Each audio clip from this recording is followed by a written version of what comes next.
Então, gente, para concluir o assunto, vamos falar a respeito de duas unificações territoriais. Com o desenvolvimento do capitalismo e as novas formas de pensamento, foram surgindo algumas alterações políticas na Europa. E como eu falei anteriormente, houveram as unificações de alguns territórios que antes eram cidades e estados dispersos. Tá? Houve principalmente a unificação da Itália e a unificação da Alemanha. Vamos falar inicialmente a respeito da unificação da Itália. A unificação da Itália foi um processo da união de vários reinos que compunham a Península Itálica, principalmente após a expulsão dos austríacos, que dominavam parte do território. Ocorreu na segunda metade do século XIX e terminou em 1871. Com isso, os reinos passaram a formar um só país, sob o reinado do Vítor Manuel II. Esse processo tardio foi resultado do desenvolvimento tardio das indústrias italianas e a corrida também dos territórios, nas colônias africanas. A Península Itálica era formada por diferentes reinos que possuíam moedas diferentes, possuíam língua diferente, e isso dificultava um pouco a unificação. Ainda tinha parte do território que pertencia a outros povos. Com o liberalismo trazido pela França, os movimentos nacionalistas na Itália começaram a ganhar força.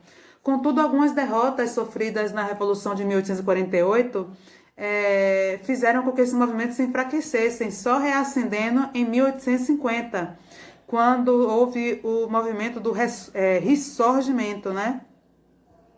O coordenador desse movimento, Cavour, que era o Conde de Cavour, foi o primeiro-ministro de Piemont e Sardenha, que era a única região na Itália que adotava a monarquia constitucional. Desse reino de Piemont e Sardenha, do qual ele era o governante, partiu a liderança que faria a unificação dos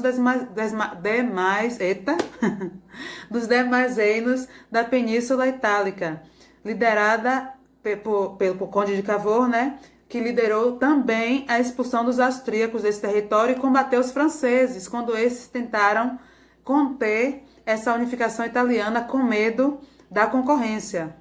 Em 1858, o reino de Piemont e Sardenha assina com a França um acordo contra o Império Austríaco. Um ano mais tarde, em 59, começava a Primeira Guerra de Independência contra a Áustria, com apoio militar da França.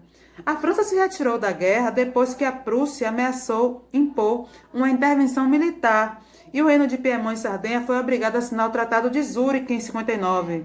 Nesse mesmo período, ficou estipulado que a Áustria permaneceria com Veneza, mas cedia a região da Lombardia. O tratado previa ainda que os franceses ficariam com os territórios de Nice e Saboia.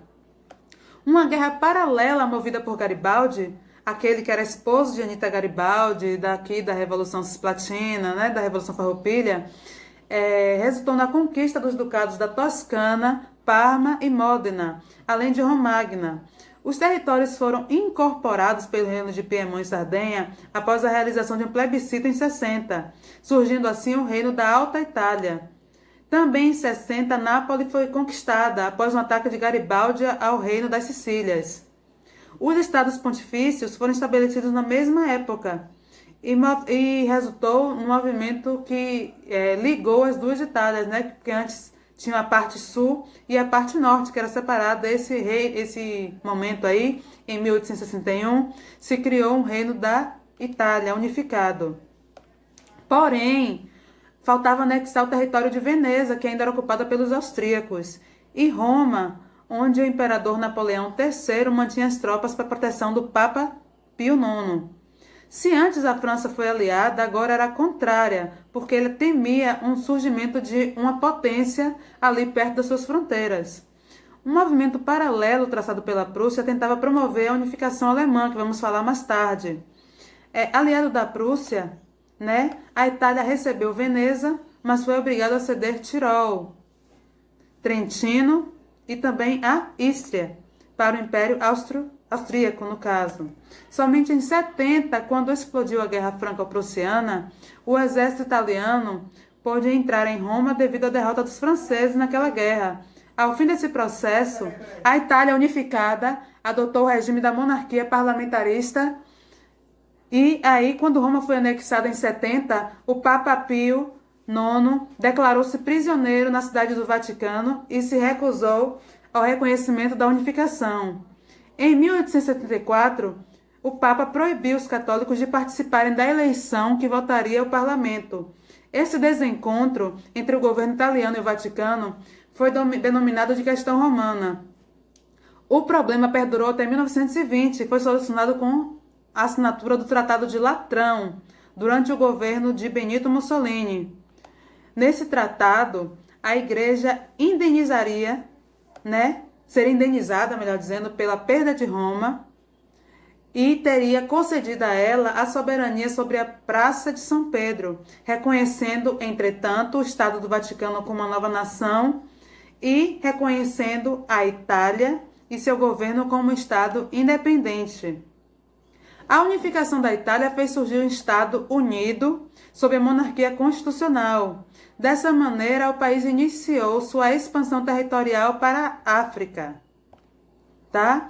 Essa atitude, de certa forma, desequilibrava os interesses das potências mundiais já constituídas, e levaria, veremos mais tarde, à Primeira Guerra Mundial. No caso da unificação alemã, a partir da segunda metade do século XIX, o território que hoje corresponde à Alemanha passou por um processo de unificação territorial, o que garantiu o surgimento do Império Alemão. A Prússia liderou esse processo por meio das ações tomadas por Otto von Bismarck, como primeiro-ministro prussiano. A unificação alemã também foi responsável pela alteração da balança de poder da Europa no final do século XIX. Na segunda metade do século XIX, a região que hoje corresponde à Alemanha era formada por vários pequenos reinos e ducados, que possuíam a mesma raiz cultural, mas não eram politicamente unificados. Era a Confederação Germânica, que era a Prússia, liderada pela dinastia Hohenzollern, me desculpe, mas eu não falo alemão, e o Império Austro-Húngaro. Desde o começo do século XIX já havia ideais nacionalistas que defendiam a unificação dessa região. Esses ideais ganharam força a partir das revoluções liberais de 1848, as quais, no caso da Alemanha, levaram a uma série de movimentos de unificação sob ideais democráticos e liberais, mas que, no entanto, fracassou em obter a união desses povos, e formar um Estado-nação. Apesar disso, a Revolução de 1848 contribuiu para o fortalecimento do nacionalismo e da busca pela formação de um Estado-nação, a partir de uma unificação territorial. Esse processo foi encabeçado pela Prússia, que era a região mais desenvolvida na época. Os prussianos defendiam ainda que nessa nação deveria haver a exclusão de qualquer influência austríaca. Economicamente, a Prússia já buscava garantir seus interesses em relação a outros reinos, por meio de uma união aduaneira conhecida como Zollverein. Esse acordo germânico possibilitou o livre comércio entre os estados germânicos da Confederação Germânica e excluía a participação da rival da Prússia, que era a Áustria. O projeto de unificação da Alemanha ganhou força em 1857, quando Guilherme I assumiu o trono. Frederico IV, em razão de uma doença cerebral, se afastou do trono. E ao assumir o trono, Guilherme I, juntamente com Albert von Hum, nomeado ministro da Guerra, iniciou um projeto de modernização do exército, extremamente importante para as batalhas que viriam a seguir. Outros nomes foram importantes nesse momento para que se conseguisse coordenar as guerras travadas pelos prussianos sem que houvesse interferências estrangeiras. A ação do governo prussiano, encabeçado por Guilherme I e Otto von Bismarck, fez com que a Prússia travasse 3 guerras em um período de 7 anos. As vitórias prussianas nesse conflito promoveram a unificação da região e o surgimento do Império Alemão. Essas 3 guerras foram a Guerra dos Ducados, que foi em 1864, a Guerra Austro-Prussiana, em 1866, e a Guerra Franco-Prussiana, em 1870 e 1871. Ao final desse processo, o mapa europeu passou por várias transformações, com a qual a unificação alemã redefiniu a balança de poder existente na Europa e marcou a decadência da Áustria e da França na posição de superpotências. Ao mesmo tempo, afirmou o surgimento da Alemanha como potência mundial, econômica e militar. As consequências, como eu falei, dessas mudanças produziram o conflito do século XX, né? O primeiro conflito do século XX, que foi a Primeira Guerra Mundial. O projeto de unificação da Alemanha se iniciou com as ambições prussianas em relação a alguns ducados dinamarqueses. A Guerra da Prússia contra os dinamarqueses ficou conhecida como Guerra dos Ducados, né? E teve início quando a Dinamarca quebrou um acordo realizado com a Prússia e a Áustria em 52, em Londres. Nesse acordo, a Dinamarca havia concordado em garantir autonomia política aos ducados em questão, né, que eram alvo de disputa. No entanto, uma nova constituição promulgada na Dinamarca decretou a redução da autonomia desses ducados.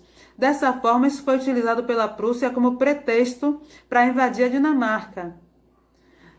Ao final dessa guerra, os alemães ficaram com o controle de um dos ducados e os austríacos com outro. A guerra contra a Áustria era desejada por Bismarck, né? Que antes desse conflito agiu e obteve apoio italiano e conseguiu que a França ficasse neutra nesse conflito, que gerou o conflito chamado de Guerra Austro-Prussiana. Por fim, a Prússia envolveu-se em um conflito contra a França, que ficou conhecido como Guerra Franco-Prussiana. Essa guerra foi causada primeiramente porque os prussianos tinham medo de uma ambição francesa contra os estados do sul da Alemanha, que não haviam sido até então anexados. O estopim desse conflito foi o desentendimento provocado pela questão da sucessão do trono espanhol. A guerra entre a França e a Prússia começou em 1870 e se estendeu até 1871, tendo como desfecho a derrota francesa. E aí a superioridade dos armamentos e estratégia militar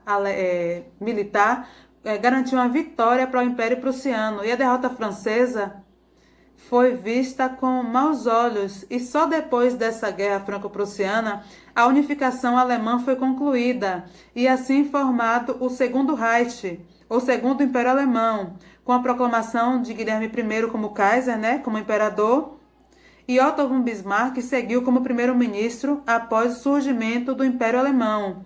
Como eu falei, ambas as unificações desencadearam a Primeira Guerra Mundial. Desencadearam não, mas foram motivo para que acontecesse a Primeira Guerra Mundial, porque essas duas potências agora unificadas entraram na busca principalmente por território, né? Que é a questão do neoimperialismo, né? A unificação alemã alterou as estruturas do poder na Europa. E aí a Alemanha se transformou numa nação hegemônica e o desfecho da Guerra Franco-Prussiana amargou a relação entre as duas nações, que viriam a se tornar rivais, como eu falei, no grande primeiro conflito mundial, que foi a Primeira Guerra, que vamos estudar em capítulos próximos. E aí concluímos o capítulo por aqui. Quem tiver qualquer dúvida, pode me chamar no chat, que eu vou deixar aberto, tá? No Eclass. E é isso. Até a próxima e ficamos por aqui.